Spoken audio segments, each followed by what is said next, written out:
Assalamu alaikum dostlar. Buluttuk Sport YouTube kanalının kattalıqçıları jana жалпы эле жылкы сүйүүчүлөр.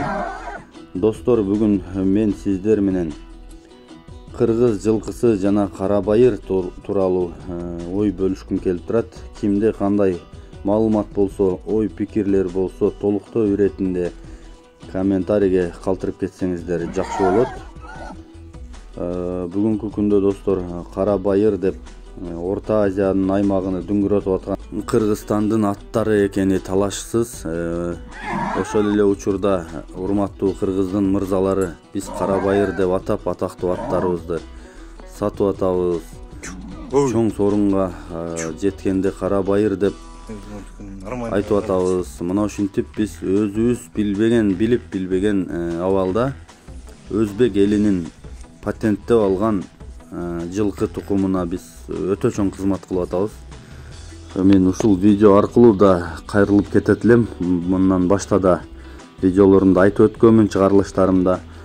Мындан кийин ат чыгарып сатканда же болбосо өз ара сүйлөшкөнүбүздө жергиликтүү жылкыларды кара байыр эмес, кыргыз жылкысы деп атасак достор, өзүбүздүн жылкылардын даражасын да көтөрсөк, кыргыз жылкы экенин айтсак дүйнөгө. Кече жакында ковбойлор келип оюн көрсөткөндө да ушул эле биздин кыргыз жылкыларыбызды чабышты, оюн көрсөттү. Ошондо биздин кыргыз жылкыларды алар кара байыр деп түшүнүп, суктанып, аябагандай жогорку баасын берип кетти да. Кара байыр деген күчтүү жылкы болот турбайбы деп.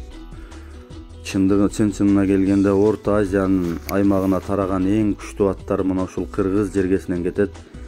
Биздин аба ырайыбыз, төрт мезгилибиз, тоо жер шартыбыз жылкыга өтө ыңгайлуу келет экен. Анан да биздин кыргыз элибиз жылкы жандуу болуп, буларга кандай мамиле кылууну жаштайынан бышырып, жоокер мүнөз кылып тарбиялап коет экен да. Ошондуктан Казакстан да, казактар да, өзбек да, тажик да кыргыздын атына бүгүнкү күнгө чейин баа берип, суктанып, мойнуна алып келе жатат күчтүү экенин. Мына ошол учурда биз достор кара байыр деген сөздү токтотолу дагы өзүбүздүн кыргыз жылкы деп атасак. Мына ушундай сунуш айтам силерге. Силердин оюңар кандай? Комментарийге жазсаңыздар. Анан алдыда видеону толук көрсөңүздөр, мына ушул бир аз гана кыскача маалымат окусаңыздар болот кара байыр тууралуу. Андан кийин кыргыз жылкысы жана новокиргизский породалардын сүрөттөрүн да койгонмун. Мына ушул жерден көрүп, өзүңүздөр түшүнүп алсаңыздар да болот.